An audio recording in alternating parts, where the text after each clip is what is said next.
crashes, defective products, dangerous drugs, injuries, and abuse. Across the state of Alabama, the attorneys, proudly sponsored by the law firm of Hollis, Wright, are here to serve you. Your tough legal questions answered by our experts with host David Lamb and the attorneys of Hollis, Wright. Good evening and welcome to the attorneys. Thank you so much for joining us tonight. Got a really interesting show with an interesting panel that's going to have a discussion, I think, that's going to touch on some things that will be of interest to all of us. And so we're going to learn something and be informed about some questions maybe you've got when it comes to legal matters. So we'll introduce our guests coming up. A couple of reminders before we kick things off. Would love to have you be a part of the conversation all throughout the show. You'll see ways you can do that at the bottom of your screen. Also, the numbers, if you would like to be involved in the conversation, those numbers are 844-LAW-TALK, 844-529-8255, or locally 205-324-3600. Also, attorneys from Hollis, Wright standing by all throughout the show tonight. So if you would like some free, confidential, and off-air legal advice, then that is yours. All you have to do is pick up the phone or text them and get that tonight. Leading our conversation, he's the managing partner of Hollis, Wright. Josh Wright, good to see you, sir. You too. Hope you had a good week. I did. Thank you so much. You know, David, we have done a lot of shows on criminal law, and we're going to do a show today talking kind of related to criminal law, but we're going to focus on some things like expungement, domestic violence crimes, when to get a lawyer, and those types of things. It's important. And so if there is someone watching tonight who has a friend or a family member that has a criminal-related issue, this show is going to be for them. Will. Yep, absolutely. No question. We're very lucky today to have David Gray with his firm Calder & Gray over in Liberty Park on with us.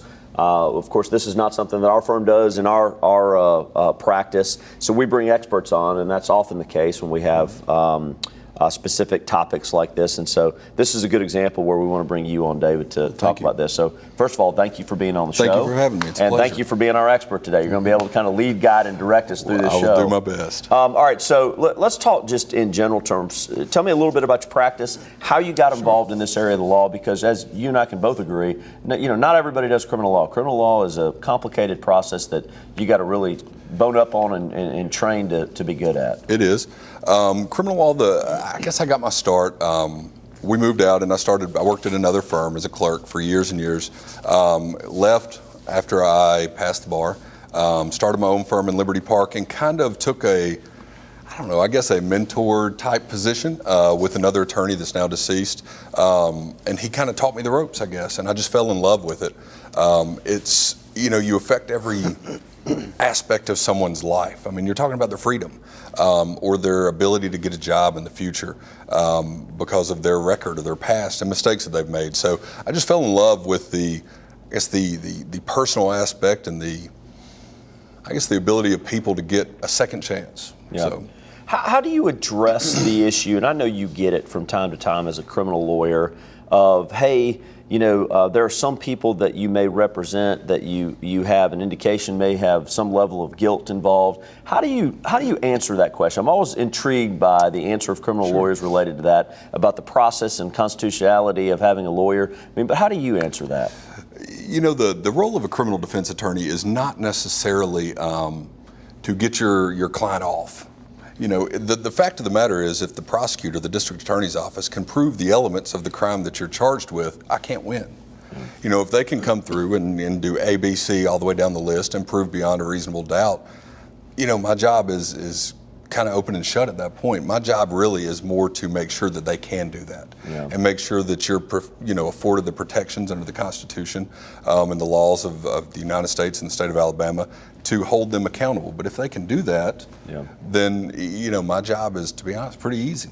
The standard in a criminal case is high, and we talk about it sometimes on this show, but it's significantly higher than what I deal with on the civil side. And so, that gives you an opportunity to prove some level of reasonable doubt. That's correct. And a lot of there's different burdens of proof regarding every type of case. A lot of times you'll deal with a preponderance of the evidence in your civil cases. In criminal cases, you have beyond a reasonable doubt. Now, that doesn't mean that you're 100% certain, but it means that you have to have a Well, it's just ultimately it just relates to having to prove a standard that is high enough to ensure and maintain that we do not allow someone that is innocent to be convicted of a crime, whereas we want to make sure that the standard's high enough that we're also going to let some people that have done some things out. And it's to make sure that folks like all of us are protected in the process itself. We've talked similar issues before. I think it's interesting from attorneys, from you all's standpoint, kind of your perspective on this, because I know as a layperson, there are times I hear that someone has an attorney, you're representing someone, and I think, how can you represent that guy? Or it's clear they're guilty, but you know, and you talk about this a good bit, but that's a part of the genius of our Constitution and our legal justice system, that everyone is due their day in court, right? Oh, there's no question. And in fact, was watching the news this morning, and one of the comments that was made compared to our country and others is that people are held accountable to the law, no matter who you are, whether you're a prince from overseas that they want to come back and question right now, or whether or not you're an average citizen that's just walking down the street that committed a crime. Everyone's held to the same standard, and that's one of the beauties of the criminal system, without question. All right, so when do you recommend that someone get a lawyer involved? I mean, because you've got everything from municipal ordinance violations that are not going to put you in jail but are going to get you a fine, to some state court related issues, federal court related issues. And I know it probably, the answer to this question is impacted by where you are and what the crime is, but in general terms, getting a lawyer involved early, probably important. It is. You know, the interesting thing about it is a lot of the times if you're in municipal court, it doesn't necessarily matter to get them involved immediately. If you take a DUI, for example, it doesn't necessarily matter if you call me while you're being put into the back of a squad car. On the flip side, if you're charged with a more serious crime in state court or federal court, the sooner the better. You know, the fact of the matter is everyone has the right to remain silent, but we always kind of joke and say few people have the ability to. So as soon as you can get someone that knows the system, knows what's going on, knows the rights that you have, that can speak for you or speak on your behalf, the better for us. Yeah, and you know, we have a lot of shows where we talk about the importance of getting lawyers involved early. And I think, you know, as David mentioned, and I think it's a fair point, I mean, a lot of really what he is doing is negotiating people through the process to make sure that they are protected and they are afforded all the rights that our Constitution provides. And so getting a lawyer involved on more serious crimes as quick as you can is really, really important. Lead, guide, direct. That's you it. say that a lot. 100%. Sometimes you need help to get through the system. There's no question about that. Yep. Hey, let's step aside. Good point now to kind of take a break. As we head to our first break, a reminder of a great resource, and that is how Hollis Wright uses social media.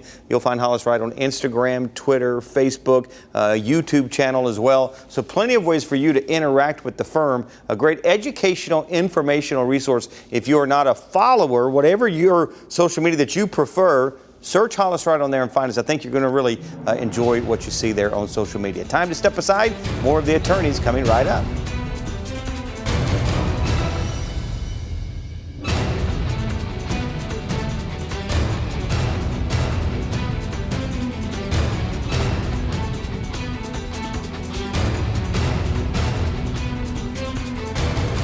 I'm Josh Wright with the law firm of Hollis Wright, a personal injury law firm, and thank you for watching The Attorneys. We hope you, a friend, or a loved one never needs legal counsel for a case. But if you do, the goal of the show is simple: to provide answers and legal counsel when you need it the most. Your call to the show is free and off air. So if you have questions specific to the show or related to other accident or injury topics, call, email, or text us. You can also follow us on Facebook, Twitter, Instagram, and YouTube, or go to hollis-wright.com and click on the Contact Us button. We know your time is valuable, so thank you for spending it with us and watching The Attorneys. If you sustain an on-the-job injury, it can devastate you and your family. That's when you need the help of Hollis Wright. Our attorneys are right here in Birmingham and have decades of experience representing injured victims. We have handled on-the-job injury cases in every county throughout this great state and would be proud to help you. If you've been injured in an accident, always make Hollis Wright the first law firm you call. At Hollis Wright, results matter. I started practicing law more than 20 years ago with a mission: advocate for personal injury victims in their darkest days. Recognizing that there were others who stood with me in that purpose, we built the Hollis Wright team from the ground up. Now with 25 employees here to help personal injury victims when they need it the most, our team is here for you. If you've been injured in an accident, always make Hollis Wright the first law firm you call. At Hollis Wright, results matter.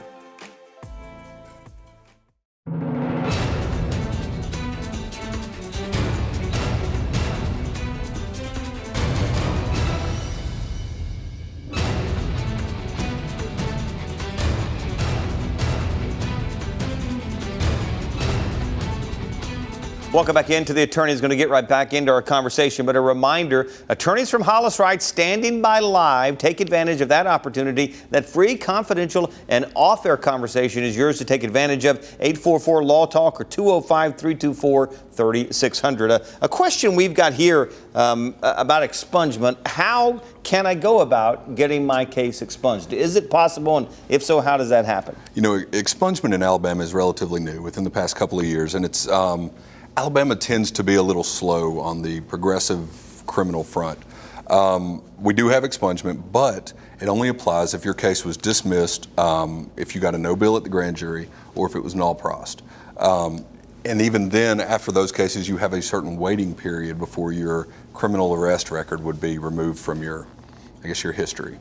And I want to walk back through that. That's really important. So what you're indicating is if you pled guilty or you were found guilty by a judge or jury, expungement is not an option for you under the new expungement law. That's correct. Okay. Yes. So give us a typical example. Like, what do you see where someone has a drug related offense through drug court, or they have a DUI? What do you see most common where expungement would be applicable?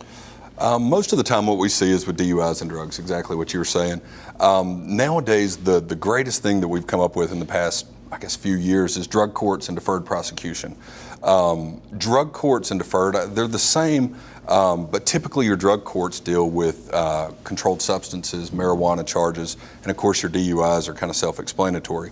But what that is it's a process that people can go through where they take classes on substance abuse, alcohol abuse, drug abuse, and they also do drug testing and community service, and of course pay some fines.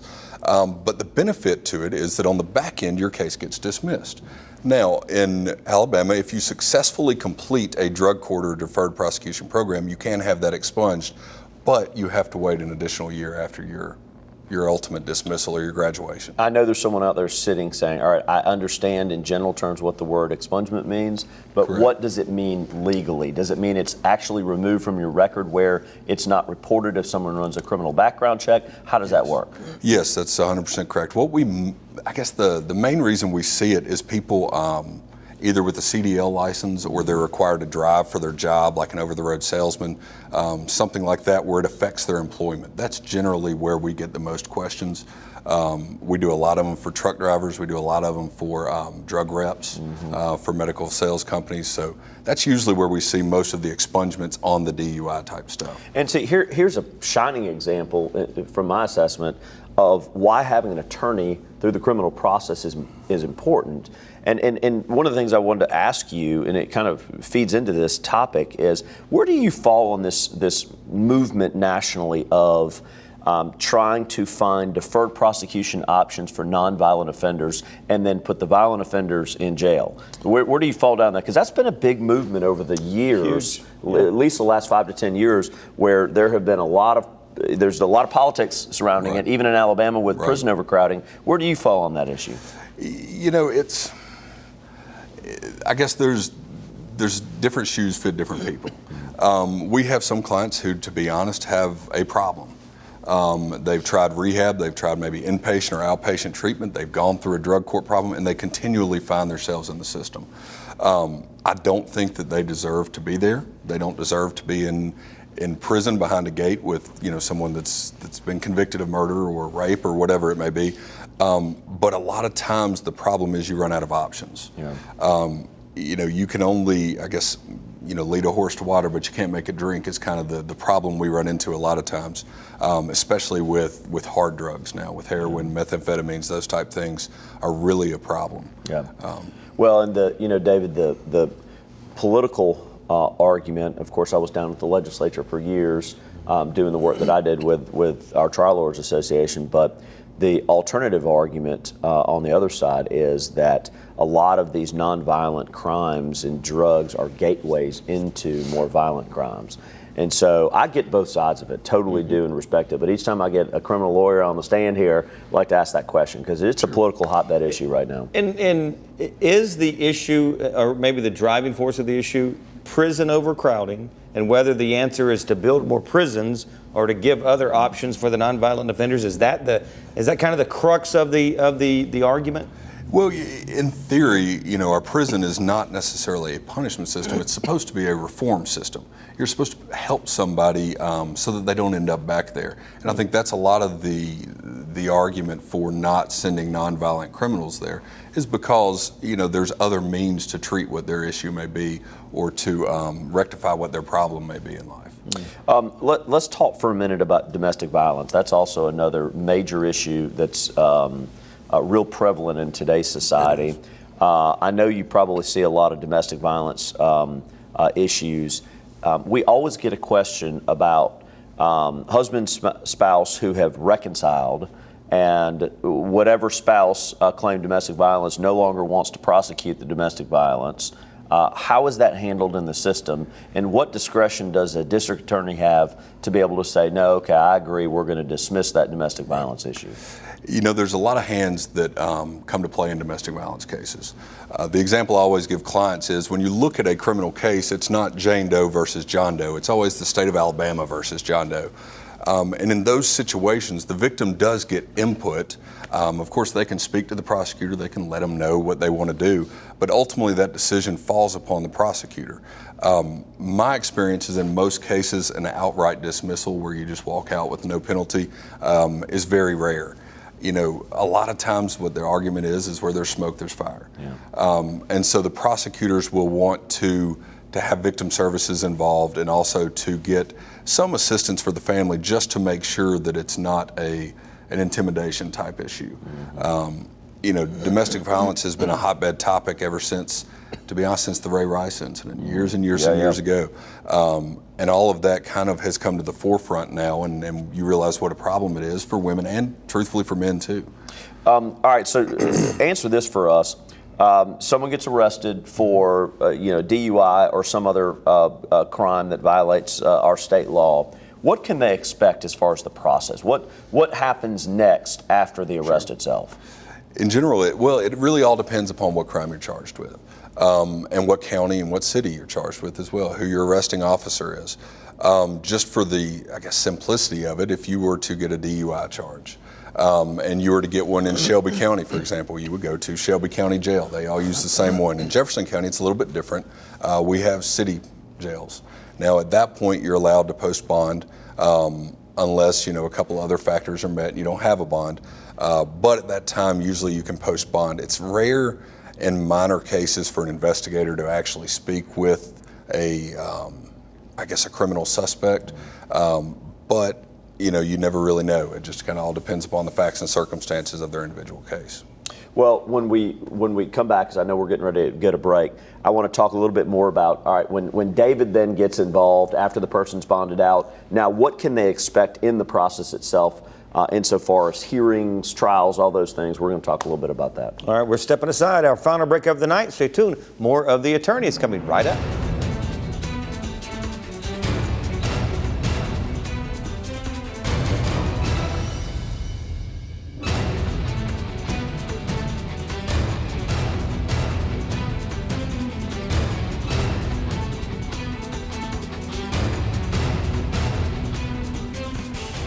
I'm attorney Carter Clay with Hollis, Wright Law Firm. If you've ever been involved in a civil lawsuit or been a witness to an accident, then you may have been asked to give deposition testimony. In this week's Legal 411, we are answering the question, what is a deposition and why am I being asked to give one? Depositions involve the process of a person giving under oath testimony that is outside of court. The person giving deposition testimony is referred to as the deponent. Depositions are taken in the presence of a court reporter, and the court reporter records the testimony. After the deposition, the attorneys for the parties received a typed transcript that contains all the questions that were asked by the attorneys as well as the answers given by the deponent. The purpose of taking depositions is to ensure that the attorneys for the parties have a full and complete understanding of the events giving rise to the lawsuit, as well as an understanding of the testimony that they can expect to hear from witnesses at trial. Another reason an attorney might want to get deposition testimony is that it allows the attorneys to better prepare for trial and to develop a strategy for presenting the case to a judge or a jury. At trial, the deposition testimony can be used in several ways. First, if a witness on the stand deviates from the deposition testimony, an attorney can use the deposition to impeach the witness. Also, if a witness forgets certain facts or events, the deposition can be used to refresh the witness's recollection. Finally, in some instances when a witness simply cannot attend trial, the trial judge has the authority to allow the deposition testimony to be read to the jury. If you are a party to a lawsuit and are requested to give deposition testimony, your attorney will likely spend a significant amount of time preparing you for the deposition process to put you at ease and make you feel comfortable. Please remember, your call, email, or text to the attorneys is free. All of us at Hollis Wright want to help answer your questions on real issues you face. Remember, a competent lawyer will respond to every question you send in. That's our pledge and promise to you. Thanks for watching The Attorneys on WBTM 13.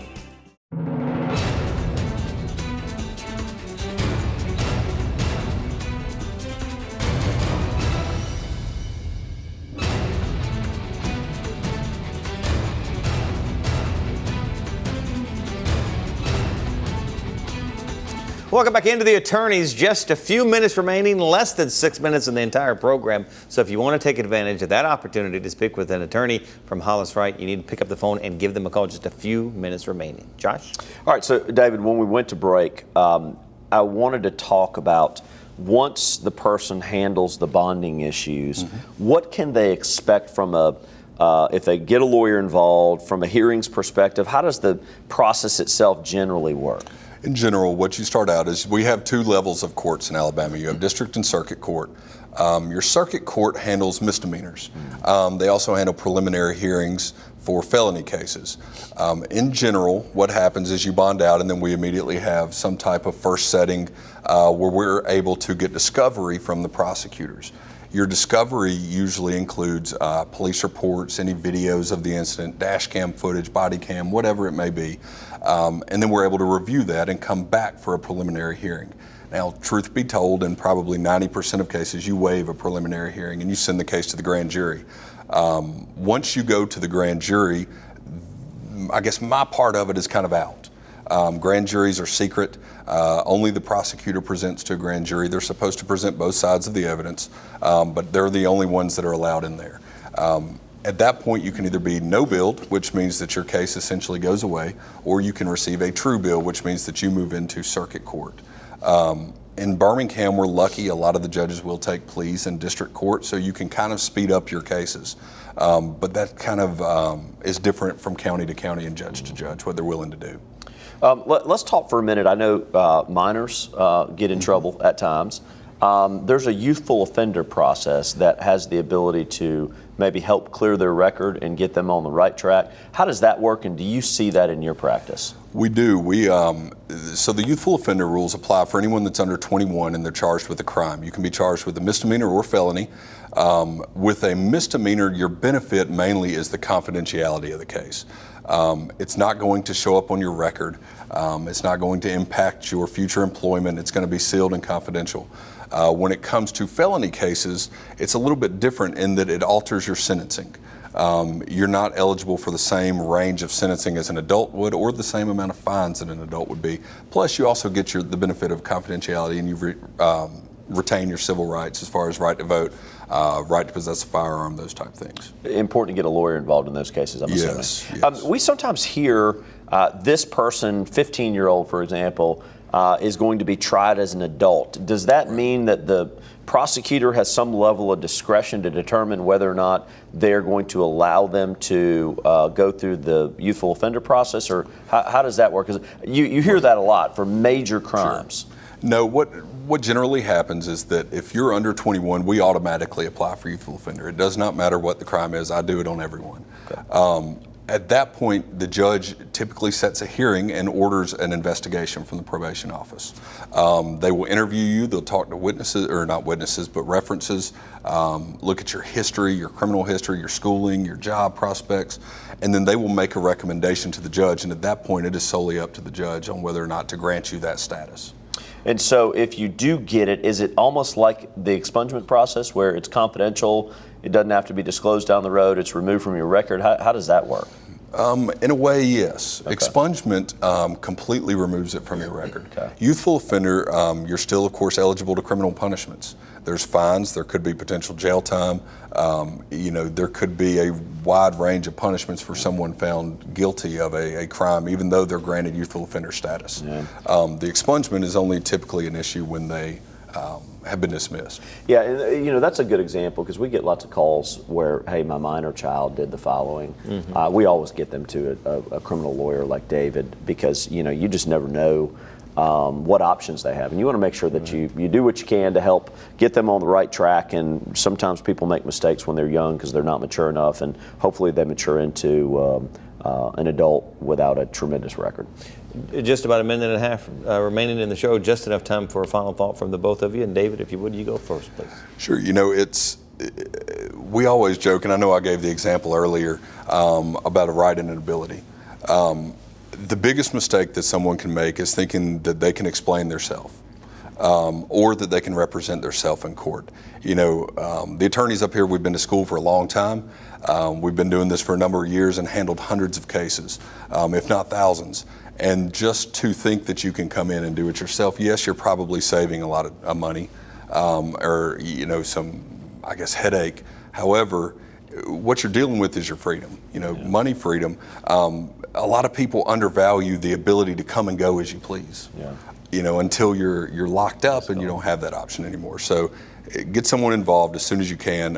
Hire someone you trust. Yeah, and the one thing that I was going to say on top of that is, even though it may be a little expensive at times to have a criminal defense lawyer, you need to recognize that there are long-term implications and complications if you are convicted because you didn't get someone involved, or if you don't plea the right deal. So you want to make sure you got the right person involved. Appreciate the time. Great job, gentlemen. Great job. Appreciate you being with us. And as always, we really do appreciate you being with us as well. We thank you so much, and we'll look for you next time right here on The Attorneys. Have a great week, everybody.